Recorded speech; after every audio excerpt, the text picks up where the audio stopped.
Jumlah kasus COVID-19 di Indonesia hingga Selasa 26 Mei 2020 bertambah menjadi 23.165 kasus.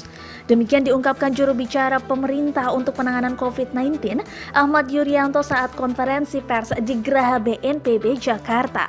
Terkonfirmasi positif COVID-19 naik 415 orang sehingga menjadi 23.165 kasus, ujar Yuri Selasa hari ini. Diketahui jumlah total pasien positif COVID pada Senin 25 Mei 2020 yaitu 22.750 orang. Dari total 23.165 kasus, sebanyak 1.418 pasien meninggal dunia. Sementara itu, jumlah pasien yang dinyatakan sembuh sebanyak 5.877 orang.